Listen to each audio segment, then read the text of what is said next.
With a lot of the buffs, nerfs, and changes at the start of Season 8, the meta for Overwatch is in a very different place than it was in the 7.5 mid-season patch. We got some huge buffs to some powerful dive and brawl characters, Hog is still running rampant, and Mauga is just around the corner for competitive play that is going to create a huge splash, pun intended. Now before we get started, the only thing I want for Christmas is a like and subscribe. I really want to climb to 80,000 subscribers, and it's just around the corner, so do me a solid and do that if you enjoy the content, and let's get into it.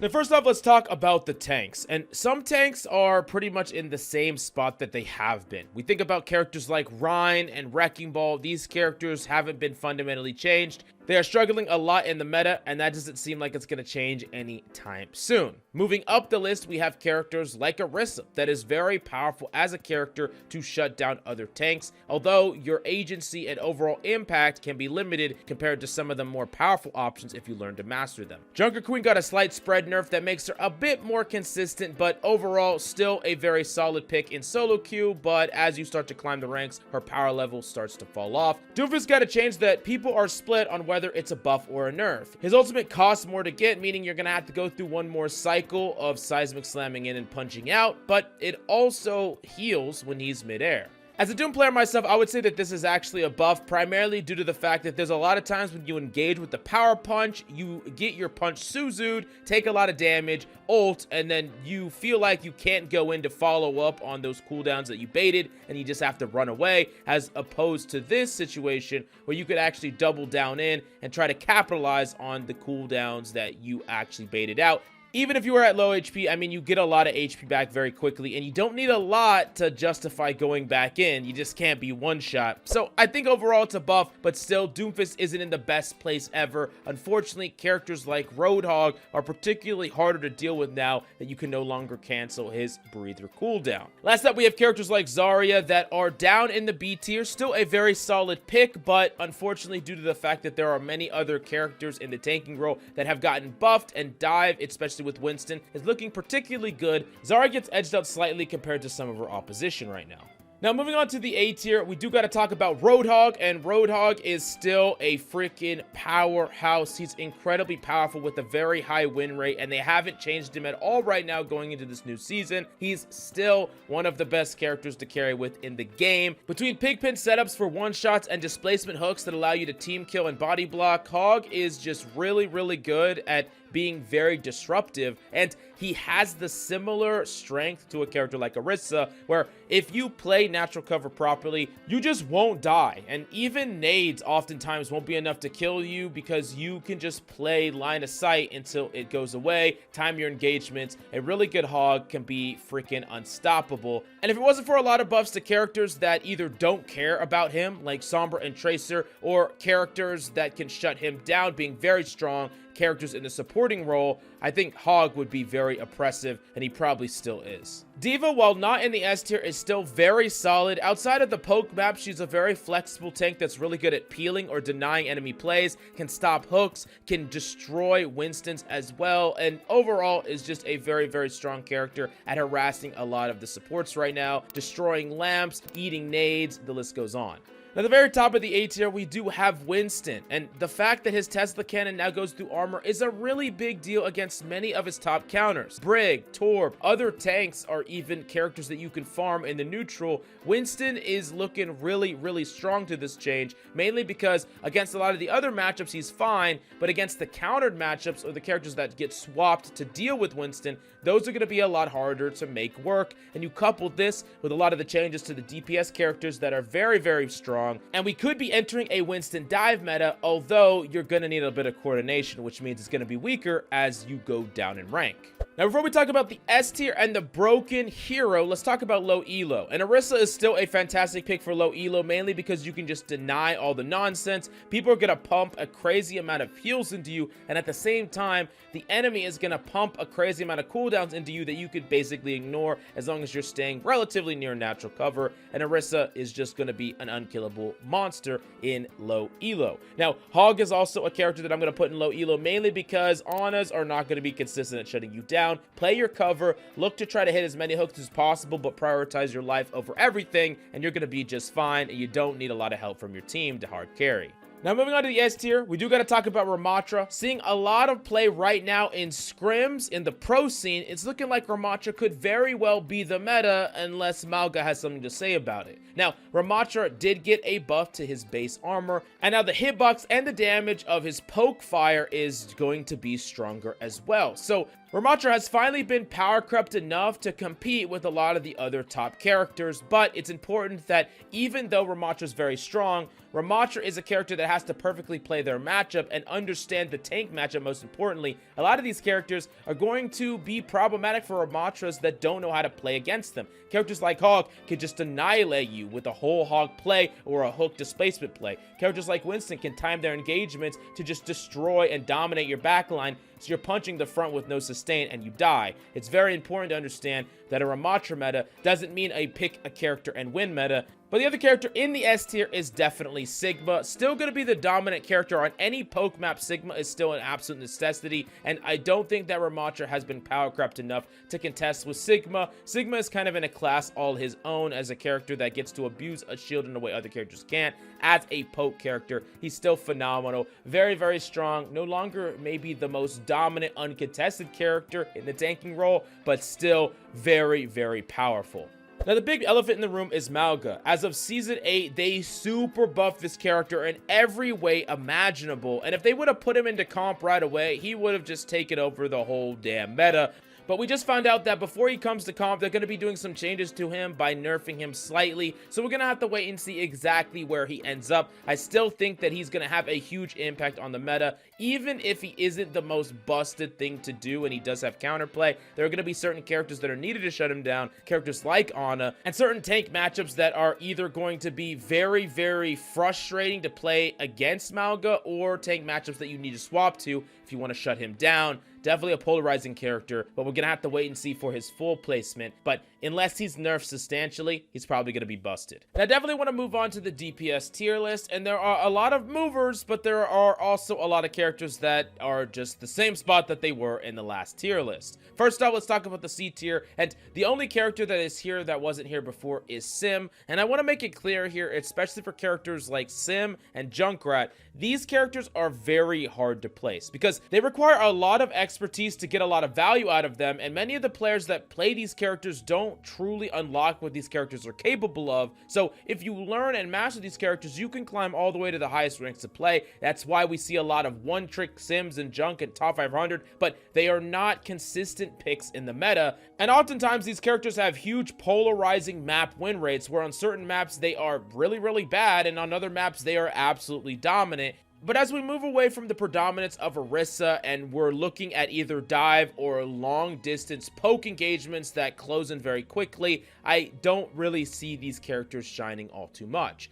Now, Reaper's a character that can be very strong, especially in low elo, but unfortunately, he's a character that has needed buffs for quite some time. I do think he does have some potential as a counter pick strategy up against some dive tanks, or as a character to play with and against characters like Ramattra, but overall, there's a lot more competitive options right now, unless you're a Reaper specialist. Widowmaker, last up in C tier, is a very powerful character, a character that has potential to be strong, but unfortunately, due to the fact that her nerfs have been holding her back, the addition of characters that can contest her, like Ashe, Sojourn, and Hanzo, and now dive meta being very strong, characters like Sombra are going to see more play. Widowmaker is going to have a bit of a hard time being reliable right now. Now, as we move up to the B tier, these are characters that are really good in some situations, but either are weaker because of the meta changes, or they're just not that flexible. Characters like Phara are characters that need specific maps, and they also need specific duo partners. Like Phara just needs a Mercy if you want her to be very effective.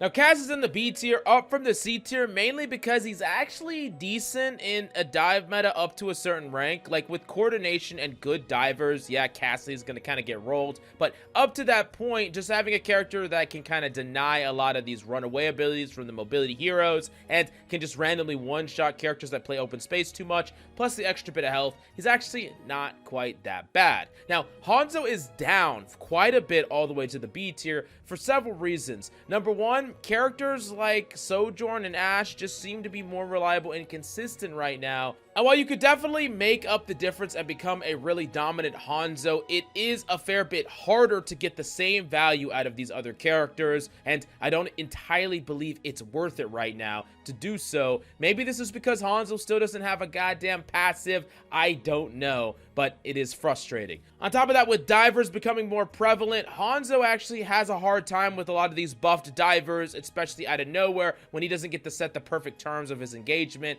and he doesn't really want to play in that sort of meta. So all these factors combined make him fine, but it's really going to depend on your personal skill and how much experience you have on the hero. Next up, we have Genji, who's actually really solid right now, mainly because he plays well with a lot of the other divers, and he's fairly good against some other characters like Soldier, Ashe, even Sojourn, he's like fine against. And really, up against many of the other divers like Tracer and Sombra, it's more of a skill matchup than anything, which is better than playing against characters like Mei and Torb. And yeah, overall, I think Genji's in a fine state. I've been grinding with him a lot right now in High Grandmaster, and I've been having decent success with him even though I'm pretty bad. So yeah. Last up in the B tier, we do have Bastion, and Bastion is still going to be a really nice sleeper pick that you can whip out in certain situations. Don't necessarily think you should be playing this character in the dark, not knowing what your opponent's playing, but against certain matchups, characters like Zarya, even Ramatra is fine. I think there's a few matchups that if you time your engagements right, Bastion could be an absolute powerhouse, especially when you're packing him with a character like Baptiste. Overall, a good character to have in your back pocket to whip out in certain situations. Now, moving up to the A tier, these are characters that are very established and strong. They might not fit in every composition, but they fit in multiple, and they're really, really good in the compositions they are in. Echo is one that comes to mind, a character that is really good in dive compositions, also good in poke compositions, can play flexible with a mercy pocket or without one, and it's probably my pick for one of the most underrated characters consistently due to the fact that a lot of people just don't play her well. She's not a rather easy character to pick up. She plays very different from a lot of other characters, but she is definitely strong. Don't sleep on her completely, and just make sure you don't get one clip by these tracers running around.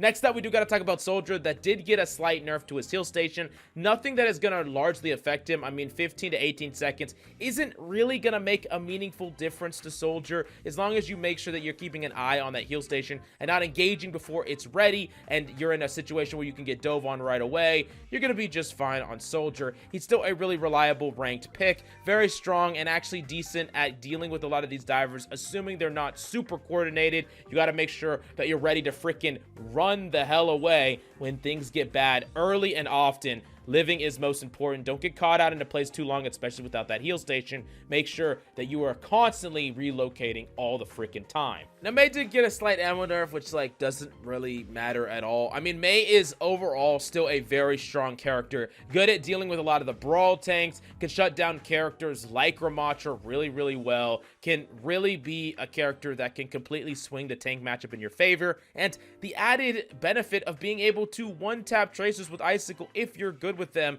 That's a lot to offer on a character that also has a really strong ult, definitely deserving of A tier, one of the stronger DPS in the game. Now, we do got to talk about Torb, where his overload did get buffed. He is really strong. He's been really strong. One of the best characters still at being an anti-diver. Yes, he's not as strong against characters like Winston anymore, but he's still really strong at shutting down divers generally, and I still think he has a favorable matchup up against Winston most of the time. So yeah, Torb is still really strong. Probably going to be the linchpin into a lot of counter dive strategies, and I would imagine he plays really well alongside characters like Mauga and a lot of other characters that want to poke from range. Last up at the top of the A tier, we have Sombra, a character that, especially with the buffed ult, is super, super powerful now, because if you can't all in and you can't force these engagements, you can at least play for your EMP that will probably win the fight for you. And the other layer to that is because of all the other buffs to dive, they like compound on each other, because Tracer's better, because Winston's better, now Sombra's going to be better as well, and it just kind of all works together, because having more people that are committing to a dive is going to make your job easier, and all these things kind of factor into Sombra being very strong. Now, before we move on to S tier and broken tier, let's talk about low elo, and Torb is still a low elo pick, really phenomenal of a character that just gets to get a lot of value automatically, and you don't have to be a mechanical god to get that value as long as you're timing your engagements properly, playing around good cover. And Cassidy is still a really solid low tier pick, very good at dealing with a lot of these divers, especially people that make big mistakes, you know, dive tanks that make big mistakes. And I actually think the thing that you're most worried about most of the time is supports. Characters like Illari and Ana that have better effective range than you that can just kill you out of nowhere. I wouldn't even necessarily fight these characters from a far distance at all. So yeah, that's kind of interesting. Now moving on to the S tier, we do got to talk about Ashe. Ashe is just really good as a hit scan pick that is reliable, good at one-tapping tracers, consistent damage, and yeah, I mean, all around, she's been consistently one of the best DPS in the game, and that's still the truth. I want to make it clear, though, that the difference between the strength of Ashe and, like, the strength of something like Hanzo or Genji, or maybe even characters in the C tier, are not that far. Like, the DPS role is all pretty competitive if you're good at any of these characters, and we see that by people playing any character and succeeding with it right now. It's not that far apart between the S tier and the C tier. So yeah, don't feel like you have to play an S or an A or even a B tier pick to succeed. You could play any of them and still do just fine.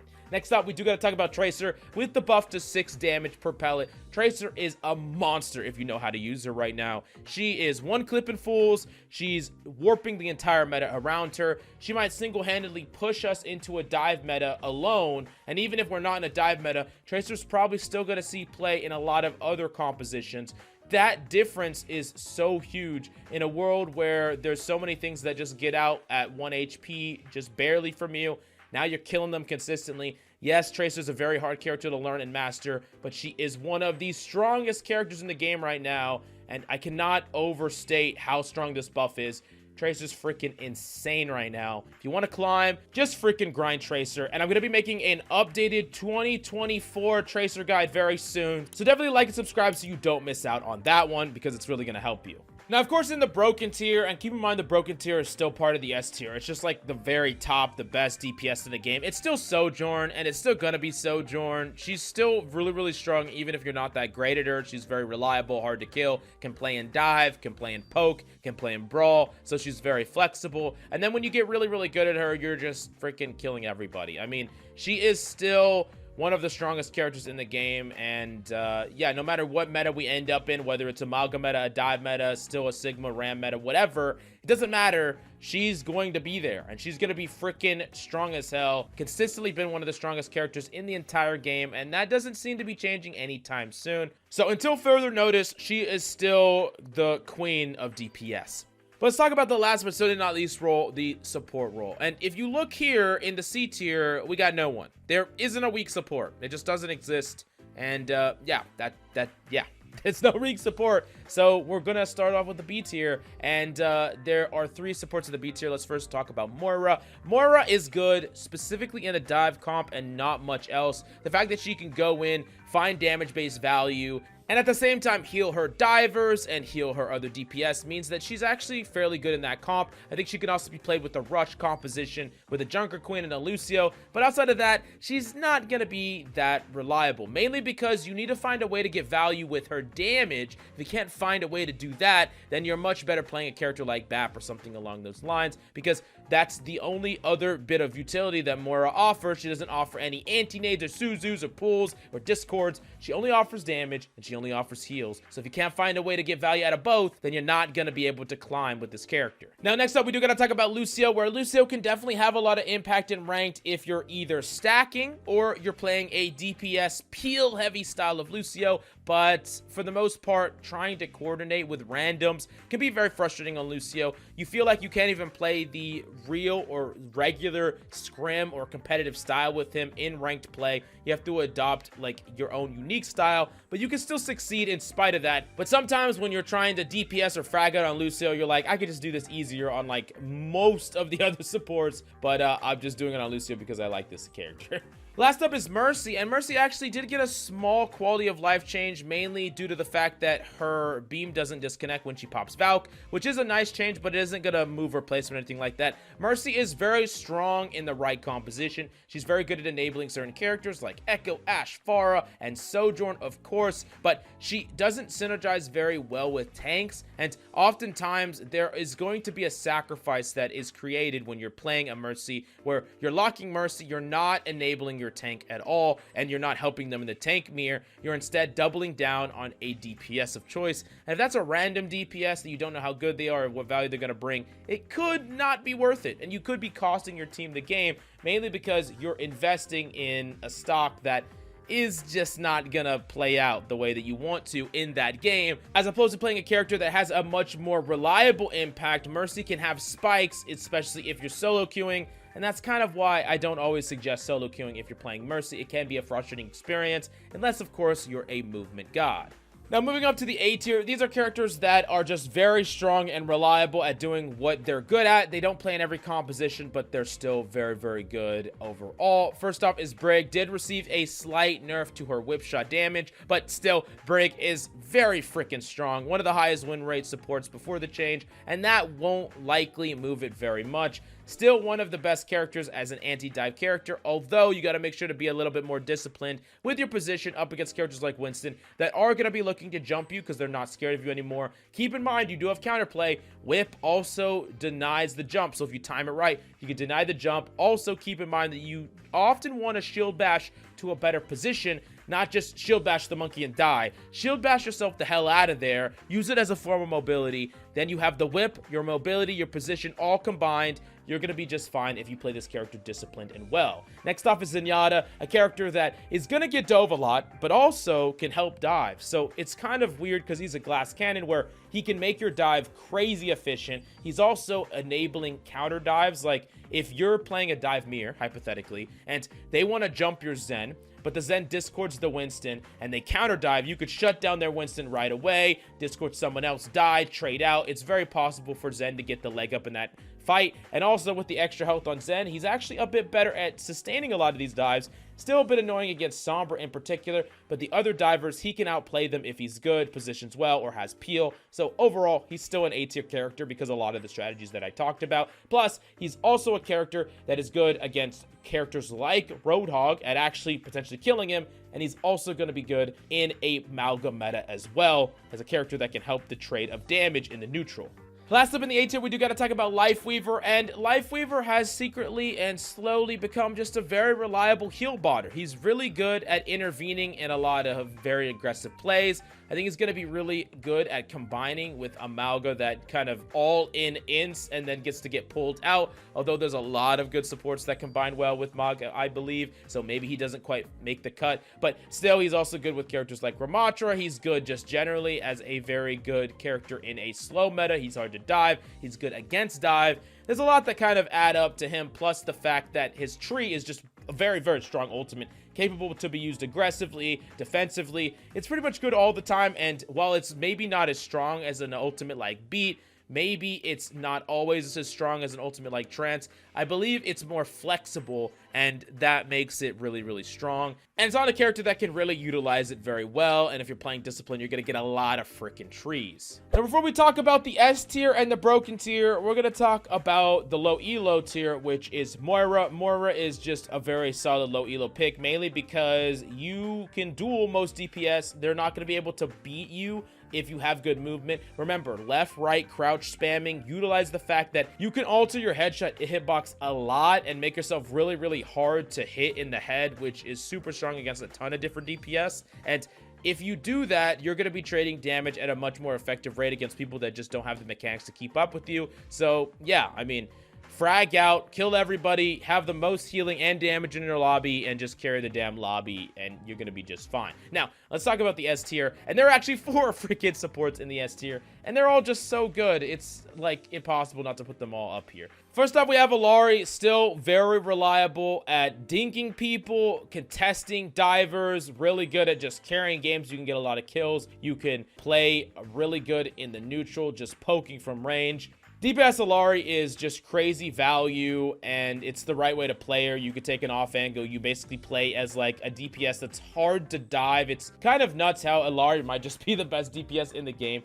She's that freaking strong. Baptiste, while he did get a slight ammo nerf, not really the biggest deal on the character that is super, super hard to dive, hard to kill, can basically move from the low ground to the high ground, can keep himself alive, can carry fights with his damage through amplification matrix, or his healing, or combining with the team, or the fact that his immortality field's so strong. I mean, there's just so many things with this character that kind of all add up to make him super strong. Plus, in Mauga meta, he's going to be super, super powerful. So, yeah, he's an S tier character.